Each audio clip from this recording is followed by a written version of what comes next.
This is the Sharp OSAKA DR-P520 Pocket radio.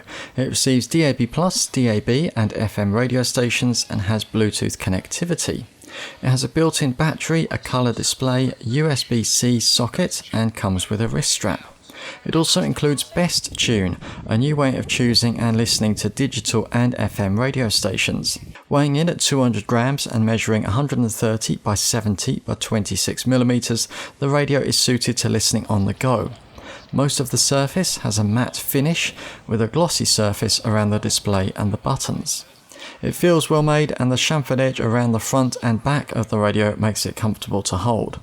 In this review we'll try out BestTune and also look at the features of the Sharp OSAKA DR-P520.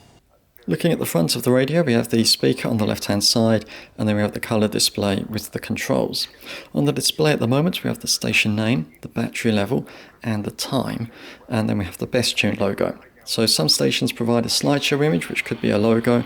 That's the case for the BBC's national stations and some local stations here in the UK. And then we have the scrolling text about the programme or the station that we're listening to. Two rows of buttons.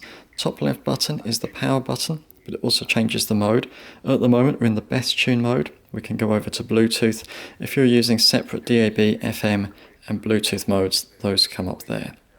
An info button, we can see a bit more about this station, see the battery level as well, and if we hold that down it will open up the menu. A presets button, and then the volume buttons are on the side.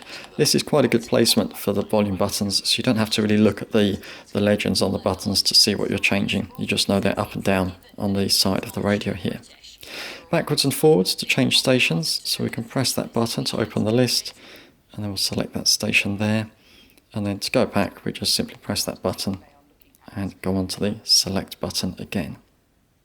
On the side of the radio, we do have a key lock switch, so we can activate that, which will prevent any of the buttons from doing anything.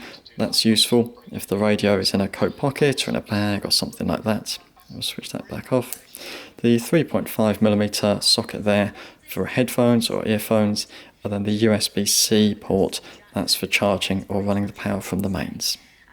In the box are the radio, a USB-C power cable, a micro USB to USB-C adapter and user documentation including a manual, warranty leaflet and a sheet about using a compatible charger. The radio has a built-in rechargeable lithium-ion battery. A 3-pin wall adapter is not included, so an existing charger capable of 5 to 10 watts output is required.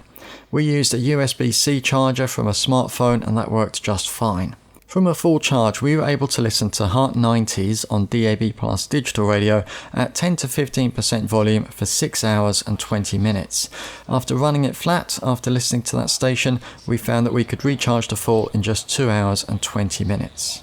We did notice that when plugged into mains power, the reception of stations with a lower signal strength could be affected. This is something we found with other radios, but it can be an issue if you've got no choice but to plug in the radio. The 2-inch colour display shows that information about the current station as well as the SlideShow image. If you want to make that a little bit bigger, you can do that with a button press. Menus are easy to use and having all the options for alarms viewable at once makes them easier to configure. The radio features 2 alarms with options to wake up to a buzzer or the radio. Having dual alarms is useful as it's possible to wake up at 6:30 on weekdays to the buzzer and 7:30 on weekends to the radio, for example.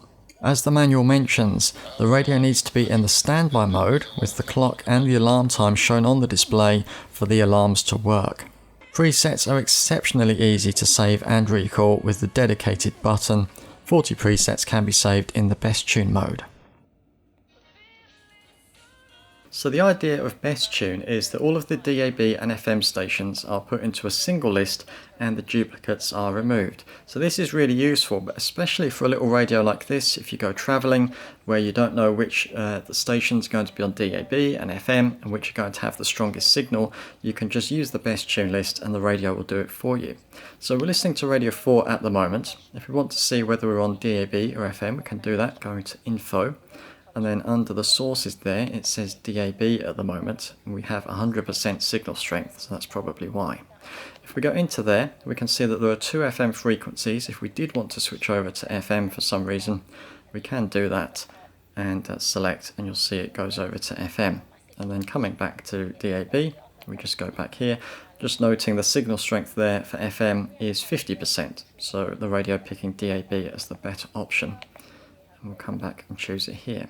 If you still want separate FM and DAB modes, you can have those on the radio. But a useful thing about this is the presets. So if we open up our preset list, I have saved a couple already. LBC and Magic on DAB here, and then Greatest Hits is on FM. So I can choose Greatest Hits there, and that will tune in. And then if I want to go back to the preset list and pick this time Heart 80s, which is on DAB, I can select that, and the tuning all happens quite quickly and seamlessly. So this is probably one of the best features of this little Sharp radio. Reception is very good, and at times we didn't need to extend the antenna at all. Speech content comes across well. We spent several hours listening to news and phone-ins on 5 Live and quickly forgot that this is quite a small radio. The volume controls provide good, sensible steps from one level to the next. Podcasts and streaming music all sound fine over Bluetooth from a smartphone.